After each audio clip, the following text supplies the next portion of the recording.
it is still the economic imperative that this is a direction we have to move. In order to get more happiness, we need to generate more wealth. This comes through increased energy use and will result in larger carbon dioxide emissions. This is a direction that countries seem to want to move in. So let's see if this is what's really happening. Again, we can go back to Gapminder and we can graph child mortality versus tons of carbon dioxide emissions per person per year. And we can expand this linear graph. Let's go all the way to where half of the children do not live past the age of 5. So we've expanded the axes so that the United States is at the top of the scale here with 19 tons of carbon dioxide per person per year.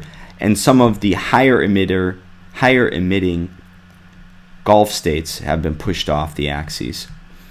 And we can actually, this is in 2007, and we can actually run this back in time to 1820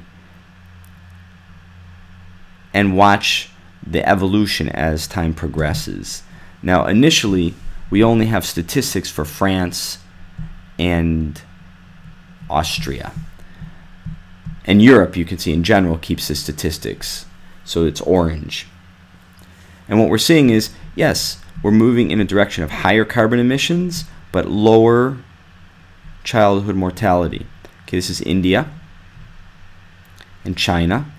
And what we're seeing again is we move down and then over to 2008. And so yes, all these countries are moving down. They're moving over to the right. We again see that childhood mortality decreases with increased carbon dioxide emissions only until you get to a certain amount, and then it's flat. Again, we have the United States has a higher infant mortality than a lot of European countries and much poorer countries in the Americas. So now we can take a look at global carbon dioxide emissions per year and see how they've been growing. We understand why. And then we point out the Kyoto Protocol was when we first identified that we wanted to decrease emissions. And in 2005 we enacted it. So how's it been going since then? Well, in 2010 we had the highest, not only the highest emissions ever, but the highest increase in emissions. And it turns out that our emissions are rising faster than the worst case scenarios outlined by the Intergovernmental Panel on Climate Change in its 2007 report. Another publication interpreted this as positive because it suggests an improving economy.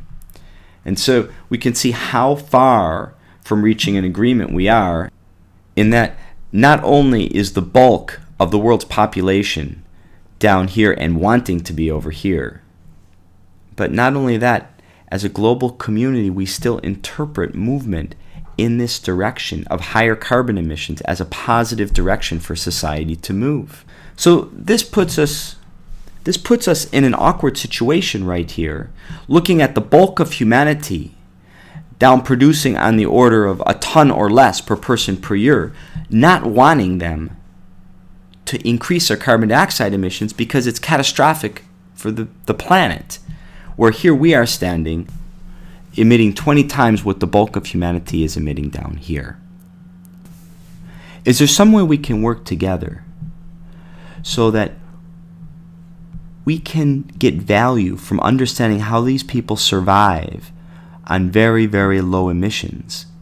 And they can get value by understanding how some of our technologies can be used to improve their standard of living. So I call this the consumption happiness law, a law in that this is what we always see. But it doesn't have to be this way. For instance, with renewable energy, we can convert energy without carbon dioxide emissions. With increased efficiency, we can generate more wealth with less energy use. And with proper planning and sharing of resources, we can generate more public happiness with less wealth. So for instance, one of our partners is Working Villages International in Congo, where they have a community of 3,000 people that have lifted themselves from poverty. And we've been asked, hey, can we make cooking facilities for 10,000 people? Because we're growing and we're starting to deforest the area. So you say, wow, that's a lot of carbon dioxide, but maybe we could use solar cooking so we could generate heat to cook without carbon dioxide emissions. But this will require a lot of energy. Well, it will require less energy if we use insulation in order to cook more food with less energy, and also some thermal storage so we can cook well into the evening. And to the response that this will cost a lot of money for the insulation and thermal storage, we respond by building community cooking facilities. So we leave with two things. One, that for most of us, this is a myth that we need to increase our wealth, energy use, and carbon dioxide emissions for happiness, because this graph is so flat. And in the United States, most of us are past the point where it's flat. And the other part is, how can we work together with people, in particular in other countries, that are way down on this scale, where our technologies could mean a lot to them, and their ability to survive on very low resources could bring great insight for improvements in our life. A project we've begun toward this end is Guateca in San Pablo, a small village in the Guatemalan mountains on the Mexican border of Guatemala, where we have a joint field school, and students from the United States study together with students from Guatemala. And they study language, we study energy, and we study appropriate technologies that could potentially bring value to our lives with low environmental impact. So if you're interested, go check out our website. Thank you.